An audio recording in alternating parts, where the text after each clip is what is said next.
do esposo. E 5 delas eram prudentes e 5 loucas. As loucas, tomando as suas lâmpadas, não levaram azeite consigo, mas as prudentes levaram azeite em suas vasilhas com as suas lâmpadas. E tardando o noivo, tosquenejaram todas e adormeceram. Mas à meia-noite ouviu-se um clamor: aí vem o esposo, saíres ao encontro. E você que pode, diga amém. Queridos, eu estava orando e perguntando a Deus qual haveria de ser a mensagem de Deus para os nossos corações na noite de hoje. E confesso que havia preparado um outro texto, tinha uma outra ideia em minha mente, mas quando eu subi os degraus deste tempo, o Senhor falou comigo, e o Senhor gritou muito forte no meu coração a palavra compromisso. E eu quero pregar debaixo do tema: qual é o seu compromisso com o noivo? Qual é o seu compromisso com o noivo? Amém? Olha para quem está do seu lado, dê um sorriso para ele ou para ela, porque cara feia já basta sacanagem olhando o dia todo, né? E dá um sorriso aí, porque sorrindo você fica mais bonito e mais jovem. Pergunta para ele e para ela: qual é o teu compromisso com o noivo?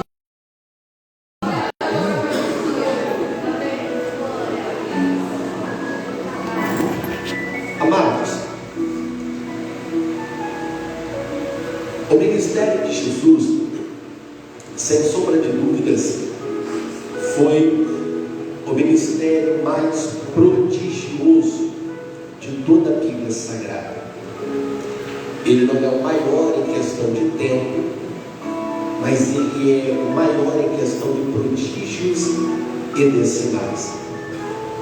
Mesmo o ministério de Cristo tem uma durabilidade de apenas 3 anos e meio, os 3 anos e meio que ele executa o seu ministério, sem sombra de dúvida, ele abala as estruturas do inferno e promove uma revolução nessa terra. Quando eu olho para o ministério de Cristo, eu entendo que o ministério de Cristo tinha no mínimo 3 fatores, 3 aspectos que diferenciava ele de todos os outros ministérios. O primeiro fator que destacava o ministério de Cristo era a oração. Jesus, ele tinha um compromisso com a oração. Jesus tinha um comprometimento com o fator oração, de tal forma que você encontra os discípulos pedindo para Jesus ensinar eles a orar. E você só pede para alguém te ensinar alguma coisa se você entender que a pessoa está apta para te ensinar. Então está claro, está nítido de que Jesus, ele era perito no quesito oração. Ele orava muito. Você vai ver que até nos momentos de perdas, quando ele foi notificado da morte do seu primo João Batista, ao invés de enfrentar a dor do luto, ele se retira para orar, porque Jesus tinha compromisso com a oração. Porém, o segundo fator, o segundo aspecto que marca que Jesus, embora em tempo, ele é o que mais realiza milagres. Você pode observar que existem 34 a 37 milagres narrados que Jesus realizou, fora aqueles que não foram narrados, porque Jesus é perito em realizar milagres. O terceiro aspecto, o terceiro fator que destacava o ministério de Cristo era a sua oratória. Jesus, ele era um bom orador. Jesus, ele sabia falar. Jesus, ele tinha habilidade no seu falar, tanto para pregar quanto para ensinar. E o que diferenciava a pregação de Jesus? Ele não pregava igual os fariseus, ele não pregava igual os escribas. O que era o diferencial da vida de Jesus é que ele tinha no céu autoridade. E quando ele pregava com autoridade, de tal maneira que por muitas vezes Pilatos, Herodes e alguns sistemas religiosos tramaram prender Jesus, e eles sabiam aonde Jesus ia pregar, porque a multidão acompanhava o Messias. Então eles mandavam os soldados se direcionar até a praça onde Jesus ia pregar, e a ordem era: qualquer erro, qualquer gafe, qualquer mancada, qualquer deslize é para prender Jesus. Só que quando Jesus começava a pregar, ele pregava com tanta autoridade, que quem era para prender Jesus acabava se convertendo naquilo que ele estava pregando. Aí voltava para o sistema religioso, alguém dizia: era para prender ele. Os soldados oravam e diziam: nunca vi ninguém falar igual este homem fala, porque ele tem autoridade. Mas Jesus também, ele era um mestre no ensinar. Jesus tanto sabia pregar, quanto Jesus sabia ensinar. E a arma que Jesus usava para pregar era a autoridade. Porém, a arma que Jesus usava para ensinar se chamava de parábolas. Repita comigo: parábolas. A palavra parábola no grego é parabolê, que significa comparação. Era um método simples que Jesus usava para expressar verdades do reino, coisas do dia a dia, como trigo, farinha, sal, luz. Ele usava coisas do cotidiano para poder expressar a vontade de Deus e os segredos do reino. Se você fizer uma análise profunda e teológica sobre as 40 parábolas que Jesus contou, você vai dividi-las em grupo. Jesus conta parábolas que se chamam por temas, parábolas referentes ao tema da oração, ao tema do amor ao próximo, ao tema de devoção, parábolas a respeito do reino de Deus, parábolas a respeito de conduta de vida cristã. Mas tem uma parábola específica que é chamada de parábola profética, que é exatamente a parábola do capítulo 25 do Evangelho escrito por Mateus. E qual é a parábola, pastor? A parábola é que existia um casamento e a noiva estava adornada, o noivo estava adornado, e o noivo estava se aproximando para o casamento. Porém, as amigas da noiva, que era no número de 10, conhecidas como 10 virgens, acabaram adormecendo. O problema não é dormir, o problema é que uma dorme com azeite na botija e a outra 5 dorme sem azeite na botija. E quando o noivo se aproxima, quem tem azeite segue, e quem não tem azeite fica para trás. Esta parábola está envolvida em um contexto de casamento. E se você analisar o casamento dentro do contexto judaico, judaico, você vai entender que o casamento é uma bênção da parte de Deus. Existiam alguns regimes, existiam alguns costumes antigamente: a polixandria, a poligamia, a polilantria. Existia algumas leis, alguns vereditos antigos, mas o cardápio e a conduta certa do casamento foi estabelecido por Deus. Quando Deus cria Adão, e logo em seguida forma Eva, a Bíblia diz que Deus dá uma ordem dizendo: deixará, pois, o varão ao seu pai e à sua mãe, e unir-se-á com a sua mulher, e ambos serão uma só carne. Então, o quesito de casamento é estabelecido pela palavra de Deus. Quando você faz uma análise e você mergulha nas tradições antigas a respeito do casamento, você entende o tamanho da profundidade e da realidade de um relacionamento. Não se namorava hoje para terminar amanhã. Não se namorava hoje para poder matar a vontade e pegar outra amanhã. Não. Existia um compromisso com a pessoa que você estava se relacionando. Se você analisar o namoro judeu, ele demorava 3 meses. Com 3 meses ele se estabeleceria o noivado. E esse noivado é interessante, porque o noivo ele ia até o pai da noiva para dar o que nós chamamos de dote.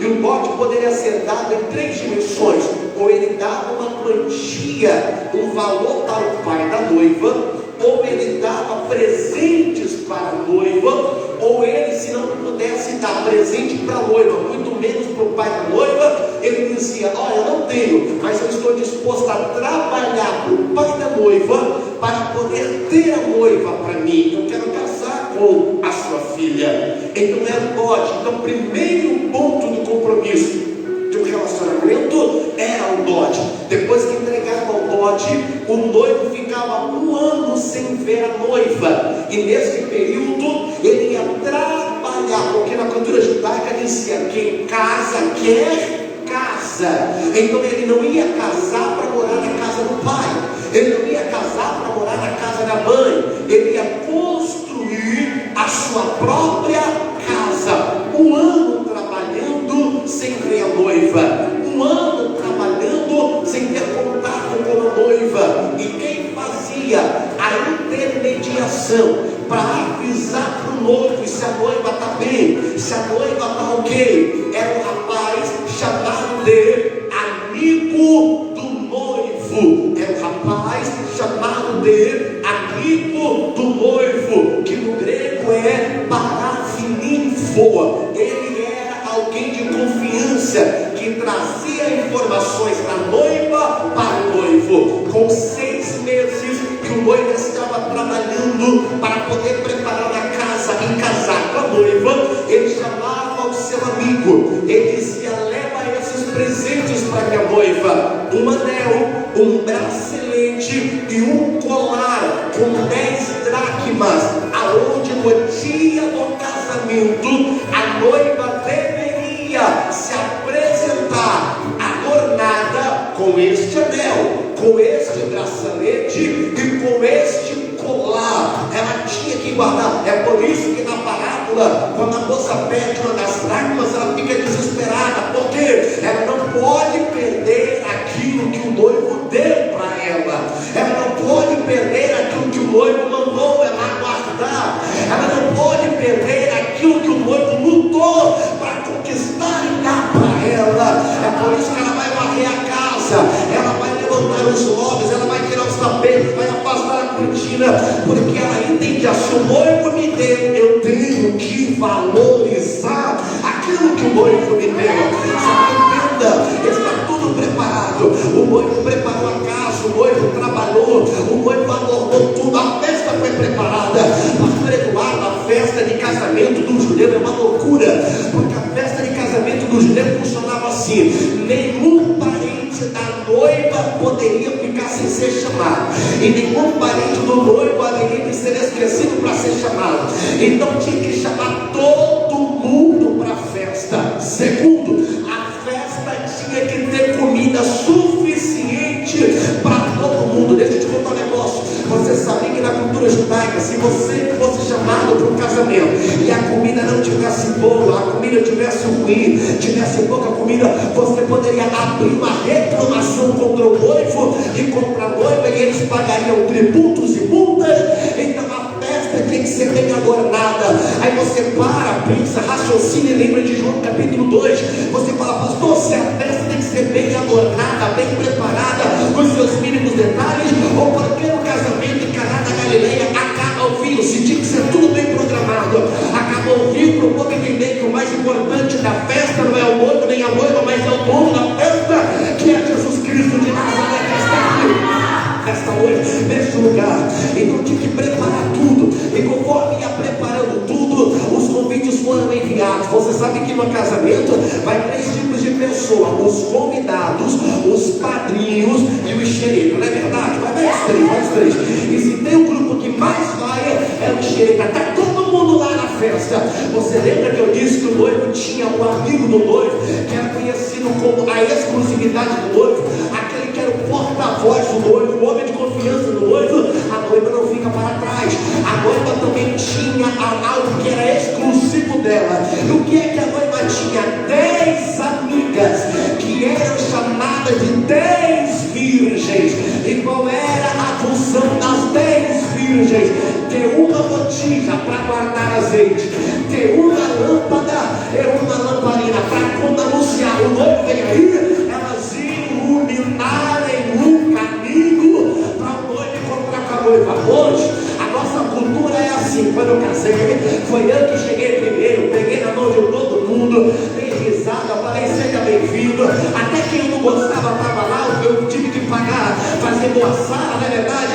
Só que aí depois a minha noiva chegou, depois a Thaís chegou, porque na nossa cultura o homem chega primeiro para esperar a noiva.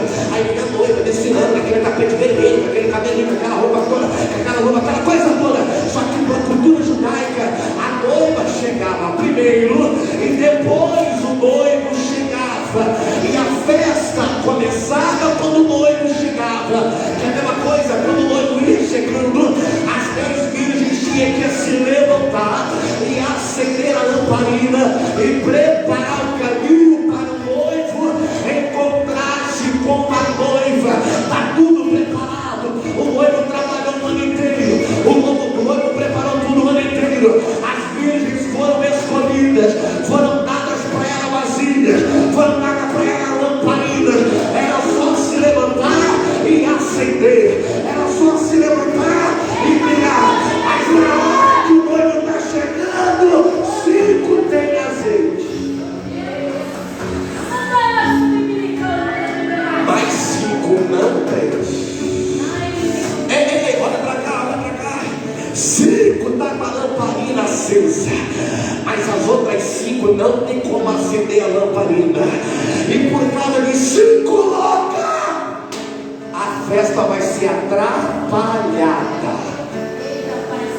Eu expliquei a história. Agora Deus me revelou 6 lições para a gente tirar daqui e voltar para casa abençoado. Eu quero que você reflita no que Deus vai falar conosco aqui a partir de agora. A primeira lição dessa história e dessa parábola que Jesus conta está na palavra virgem. Repita: virgem. Fala forte, diga: virgem. A palavra virgem no contexto bíblico tem a ver com pureza, ou aquela ou aquele que não se contaminou. Então a primeira lição de Deus e a primeira palavra profética de Deus para nós aqui nessa noite é: você não pode se contaminar. Você está proibido de se contaminar. Olha para mim, por gentileza. Lembra de Daniel no capítulo 1 do seu livro? Ele foi parar na Babilônia, trocaram o nome, mas ele não se contaminou. Trocaram todo o seu idioma, mas ele não se contaminou. E quando quiseram trocar o alimento que ele comia, ele disse: eu não vou comer o manjar de Babilônia, mas eu estou proibido de me contaminar. Lembra de José lá no Egito? A mulher de Potifar dando em cima de José. Ele podia ter ficado comendo, mas ele disse: o meu princípio é maior do que a proposta, então eu não vou me contaminar, porque eu tenho compromisso com o que é que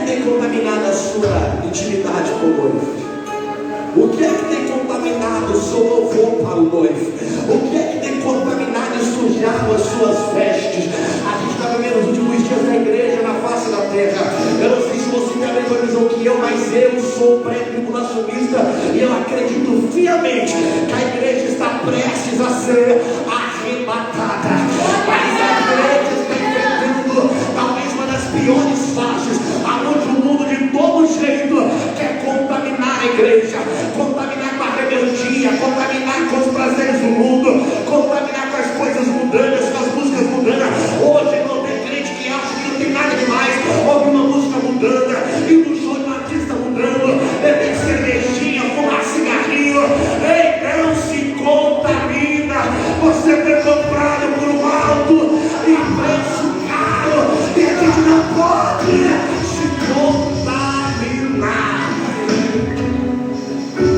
Primeira lição: elas eram virgens, ou seja, eram pessoas que não haviam se contaminado. Olha para quem está do seu lado, se ele não ficar com raiva de mim, vai ficar com raiva de você também. Olha para ele e fala assim: não se contamina.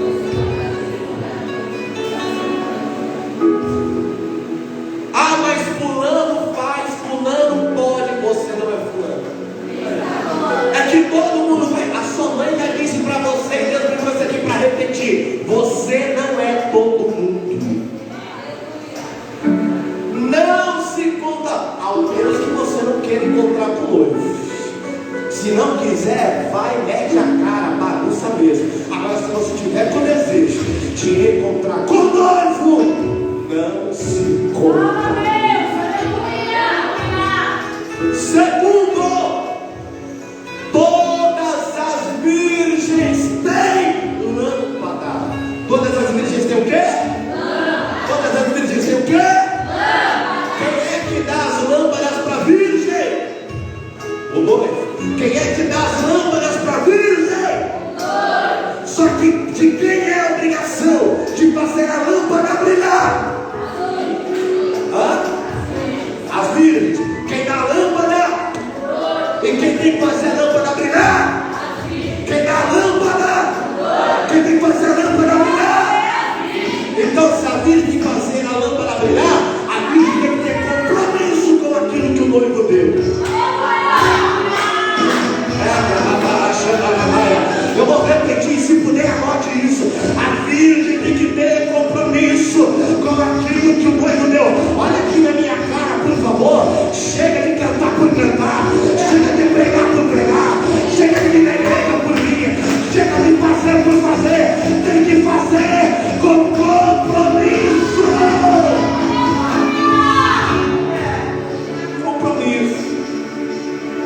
Compromisso. A lâmpada é ele que deu, mas a obrigação de fazer a lâmpada ficar acesa é minha.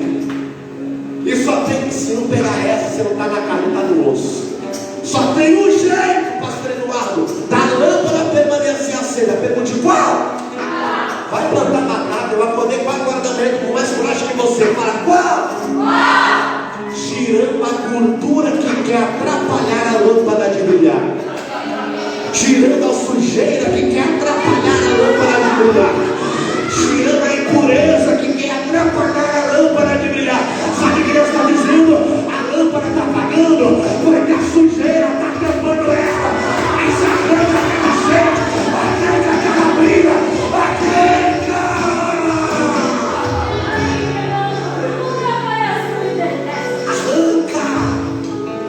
Quem dá a lâmpada é o noivo. Mas a obrigação de fazer a lâmpada brilhar é da noiva. Terceira lição. Se aguenta, diga amém. Vai ficar pior. Se aguenta, diga amém. Você que pediu. A terceira lição.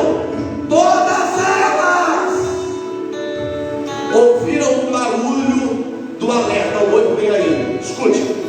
Todas elas saíram ao encontro do noivo, mas nem todas estavam com a lâmpada acesa. Olha para cá, porque tem gente que está do lado de Deus com a lâmpada apagada. Tem gente que o corpo vem para o culto, mas a mente fica lá fora. Tem gente que a carcaça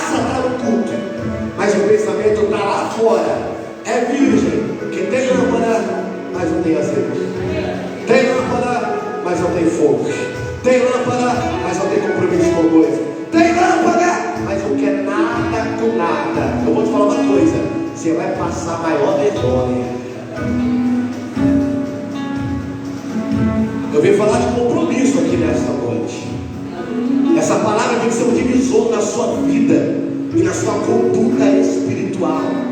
Porque eu tenho pregado para pessoas aqui que dedicam mais tempo à academia do que à oração. Cuide do seu corpo, male, seja saudável, isso é muito bom, mas não esqueça os seus princípios. Você tem coragem de maratonar uma série na Netflix, um filme na Netflix, mas você não tem coragem de ler um livro da Bíblia.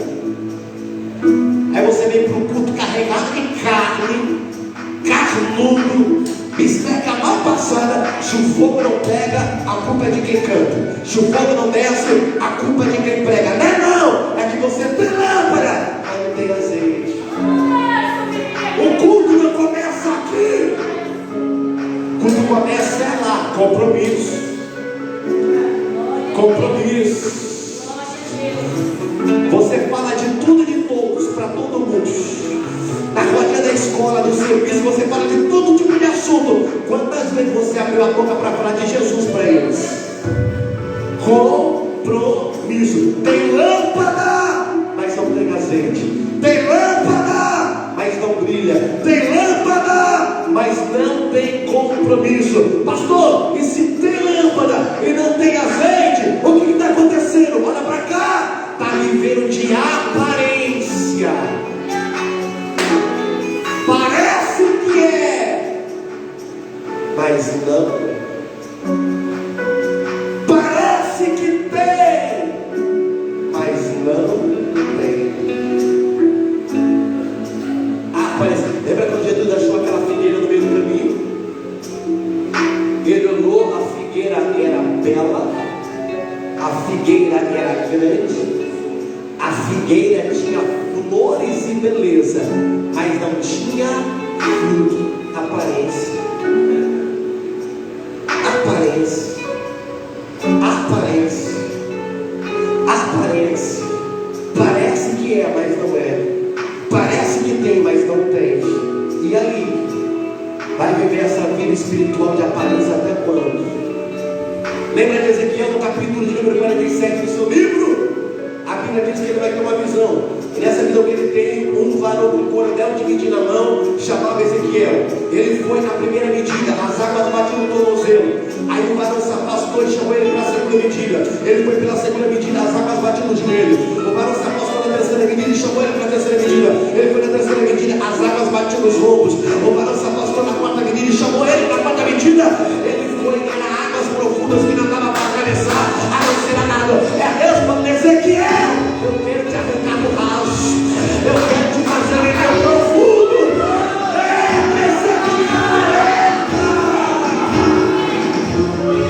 Se você soubesse que Deus tem reservado para você, se você soubesse que Deus tem guardado para você, se pela madrugada você levantasse, não para ir na geladeira comer chocolate, mas para dobrar o joelho lá na cama e para fala comigo, se você soubesse. Eu estou tendo uma visão espiritual. Nessa visão espiritual que eu estou vendo uma torneira, pastores. E essa torneira é como se fosse uma torneira de ouro. Só que essa torneira está fechada.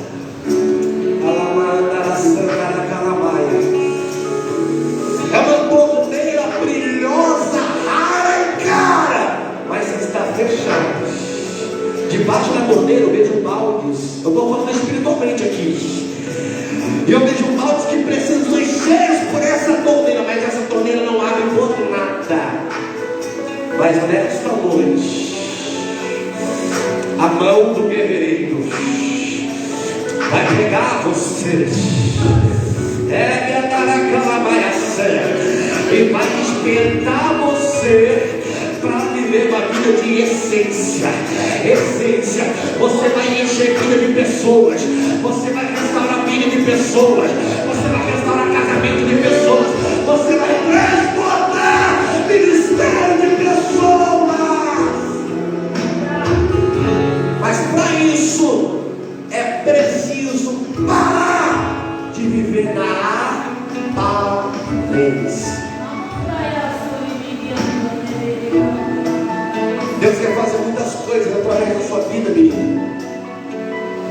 Deus quer fazer muitas coisas através da sua vida, menino. Talvez você não vai pregar, talvez você não vai cantar, dançar, mas o seu abraço vai curar muita gente. A sua mensagem, o versículo bíblico que você mandava no WhatsApp todos os dias de manhã, para aquela lista de transmissão, pode salvar alguém. Eu lembro que uma vez estava vindo pregar aqui, para vocês, e eu estava saindo de casa e Deus tocou no meu coração: chama uma pessoa para ir lá com você. Eu já estava pegando a rodovia principal, e para eu buscar essa pessoa eu tive que dar uma volta na cidade e voltar tudinho. Eu falei: Deus, eu estou aqui para pegar a rodovia principal, a Dutra. Deus falou: chama ele. Eu falei assim: ó, eu só vou chamar, eu só vou trazer ele se eu ligar para ele de primeira ele atender. Eu peguei o telefone e liguei para ele. Fulano, tocou uma vez, irmão. Ele atendeu. Eu falei: está fazendo o quê? Ele falou assim: eu estava orando. Eu falei assim: ó, quer ele comigo? Agora. Eu falei: tá bom, ele te buscar, se arruma. Ele falou: já estou pronto. Fui lá, peguei o rapaz, trouxe aqui. Ele participou do culto com a gente e foi embora. Eu não entendi o porquê Deus mandou trazer ele. Estava voltando no mesmo caminho. Ele falou assim: pastor, eu posso desabafar com o senhor? Eu falei: pode. Ele falou assim: quando o senhor me ligou, eu não estava orando. Quando o senhor me ligou, eu estava dentro do banheiro, com uma faca na mão, uma cartela de chumbinho na outra, procurando qual seria a forma que eu ia me matar. Eu vim morar em São Paulo, minha mãe me abandonou, meu pai me abandonou, contou toda a história. Ele veio lá da Bahia para cá, dentro de uma carga de carreta, parou lá. Começou o ministério, ele achou que o ministério era flores, o ministério não é flores, o ministério é guerra. E eu sei o peso do ministério. Os senhores sabem o peso de um ministério. Ministério é guerra, é peleja, é curar alguém quando você precisa ser curado, é animar alguém quando você precisa ser animado, é dar água para alguém quando você está com sede. Ele começou a engrenar na área ministerial e passou pelas frustrações. Ele não disse: pastor, eu não aguento mais pregar por aí, chegar em casa não ter um pacote de arroz, um pouquinho de feijão. Pastor, domingo, eu estou até com vergonha de falar, mas só tem uma calça, pastor. A gente vai nos lugares, as pessoas são abençoadas e Deus não muda o nosso cativeiro. Eu estava pronto de me matar. Eu não falei língua estranha, eu não pulei, eu não profetizei. Deus só mandou eu ligar para ele. Ele falou: pastor, mas eu fui no culto lá e eu estou saindo de lá curado, pastor, curado. Deus quer usar você para poder salvar alguém que estava à beira do precipício. Deus quer usar a sua postagem na rede social para salvar pessoas que estavam. Se eu pudesse mostrar para vocês o tanto de igreja que eu já fui pregar só por causa do meu perfil na rede social.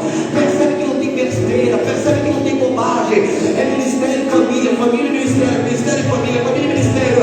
As pessoas olhar e chegar em você, o nome de Deus. Se eu abrir agora o seu direct, com quem você anda falando? O que você anda falando? Se Deus falasse agora para você abrir esse WhatsApp aí, pessoas que estão com o nome de mulher, mas é homem. Pessoas que estão com o nome de homem, mas é mulher. Eu não vim aqui puxar a sua orelha, não. Eu não vim aqui brigar com você, não. Eu subi por essas escadas e Deus falou assim: eu falo para o meu povo, está faltando compromisso.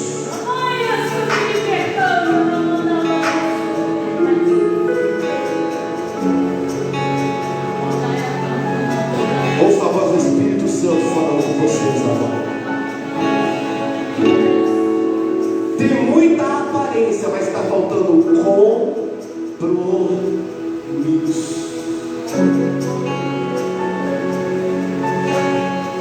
Qual foi a última vez que você subiu no monte para orar?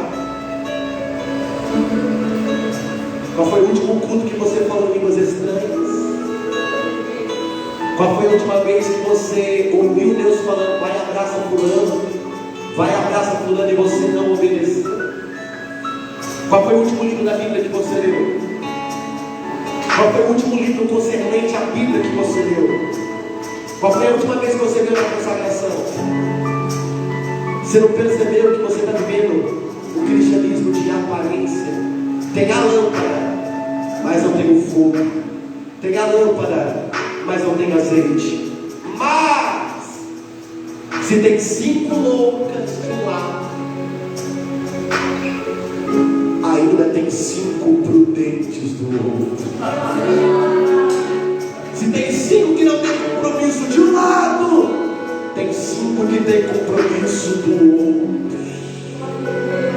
Tem a lâmpada, tem o azeite. E quando ouviu o brado dizendo: arriba é o noivo, elas se levantam. E sabe o que me alegra? É que elas se levantam, se preparam. As loucas olham para ela e falam: me dá um pouco do azeite. Elas olham para a noiva, elas olham para as loucas e dizem: o azeite que nós temos é para nós. Eu não negocio meu azeite, eu não vendo meu azeite, eu não empresto meu azeite, eu guardei, eu preservei o meu azeite. Essa noite a pergunta que não cala é: de qual grupo você faz parte? As loucas ou as prudentes? Eu faço um desafio com você agora. Eu quero que você pegue essa indignação, eu quero que você pegue essa insatisfação que você está sentindo de mim agora, porque eu não preguei o que você queria ouvir, mas o que você precisava ouvir, e você transforma essa indignação, essa insatisfação em uma autoanálise agora. Avalie a sua vida espiritual, não eu, você. Faça uma autoanálise crítica a respeito da sua vida espiritual. Vê se você é o mesmo crente de um ano atrás. Vê se você é o mesmo crente de 2 anos atrás. Vê se você é a mesma pessoa que sai das águas batismais com o coração inflamado, dizendo: eu vou fazer, Deus me usa. Dessa mesma pessoa.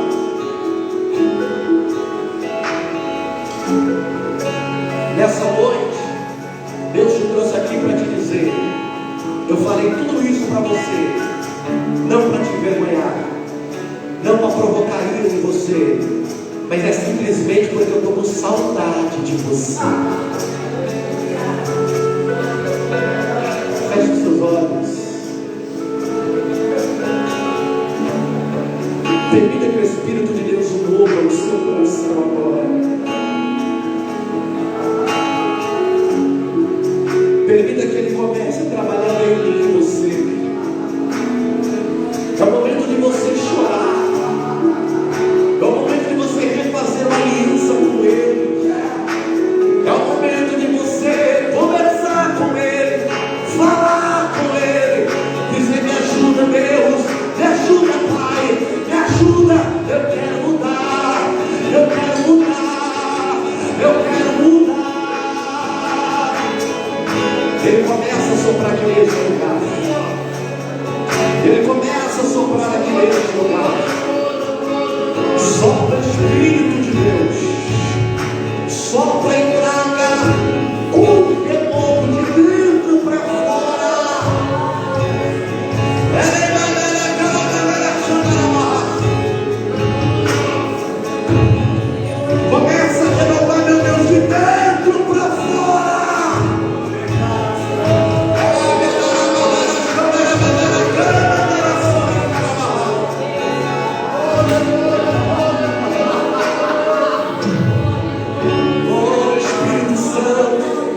Ele sara minha alma.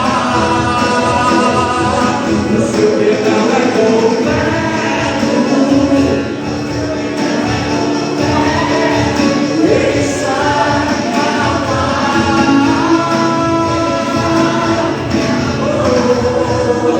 Tens liberdade aqui, Espírito de Deus, Espírito de Deus.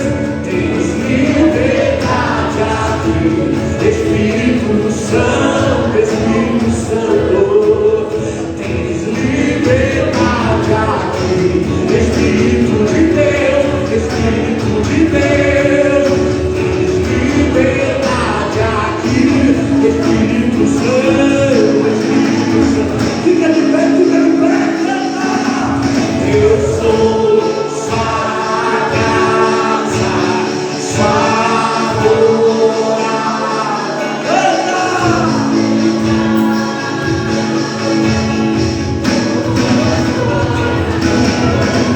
Eu sou sua casa, sua morada. Eu sou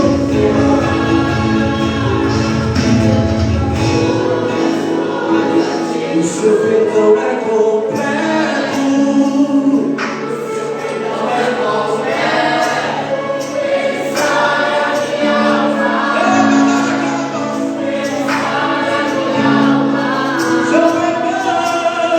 O seu perdão é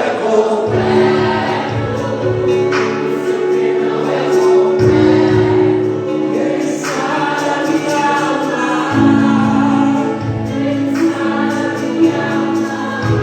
Tem pessoas aqui dentro que precisam urgentemente liberar perdão. Você precisa urgentemente liberar perdão. Pastor, mas na situação eu não fui a errada. Eu não fui o errado.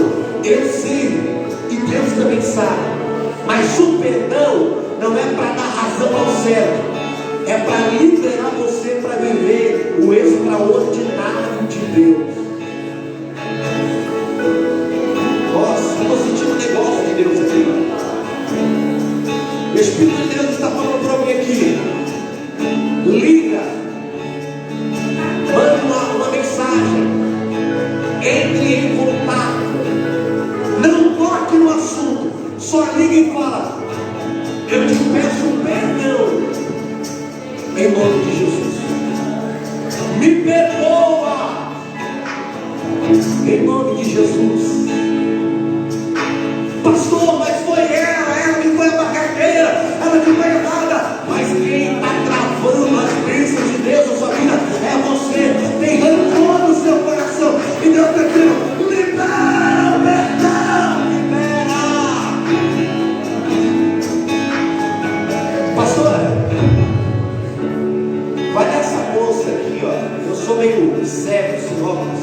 Ela está atrás do rapaz da mulher, pronto, ela está chorando. Ela mesmo. Abraça ela. Pronto, a pastora abraçou uma. Eu preciso de alguém. Você está comigo, você me abandona. Cadê a outra varoa de Deus? Para abraçar a moça que está do lado dela agora. Vai, gente, cadê? Rápido. Pronto, por falta de unha duas, ô glória. Abraça ela. Enquanto as mulheres de Deus estão abraçando essas duas mulheres aí, Deus está curando elas. Deus está colocando uns pingos no fio, pastor. Deus está ajustando tudinho. É só liberar o perdão, que Ele está ajudando tudinho. Tudo bem. O seu perdão é completo. O seu perdão é completo. Ele sara minha alma. Ele sara minha alma. O seu perdão é completo.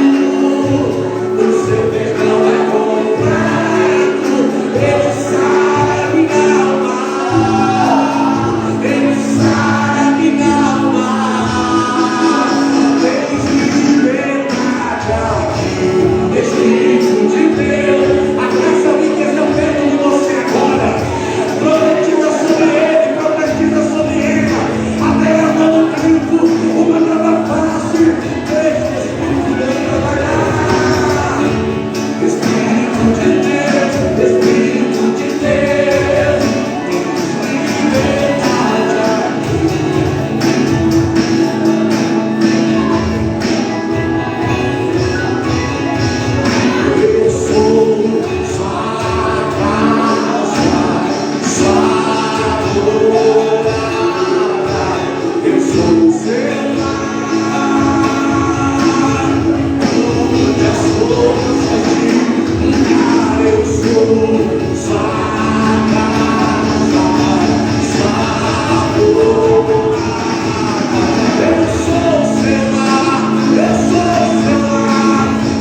servo dele. Se ele não der um glória, dá um cascudo nele. Fala assim, nessa noite. Fala assim, nessa noite. Deus nos deu o cartão amarelo, que apenas é uma advertência. Se a gente se disciplinar e melhorar, só fica no amarelo. Mas se piorar, pode ser o vermelho. Amém?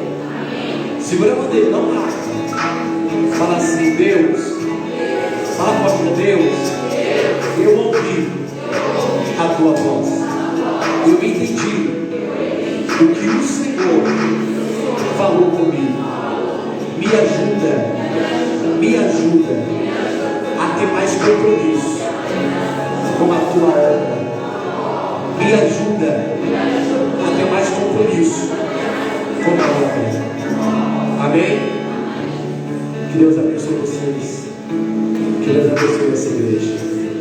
Aqueles que ouviram a voz de Deus, desocupe as suas mãos agora e aplaudam a Jesus Cristo de glória. Para segurar essa palavra com oração, com glória, com aleluia,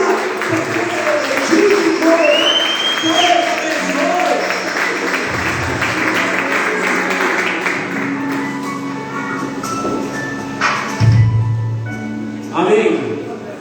Você pode aprender Jesus mais uma vez? Glória a Deus. Amém? Pode se sentar, vou dar um sentado aqui rapidinho. Coloca para mim aí, tá, Guilherme, por gentileza. Não sei se vai estar na sequência. Isso. Quarta-feira nós temos estudo bíblico, tá bom? Às 20 horas. Todas as quartas, às 20 horas, estudo bíblico.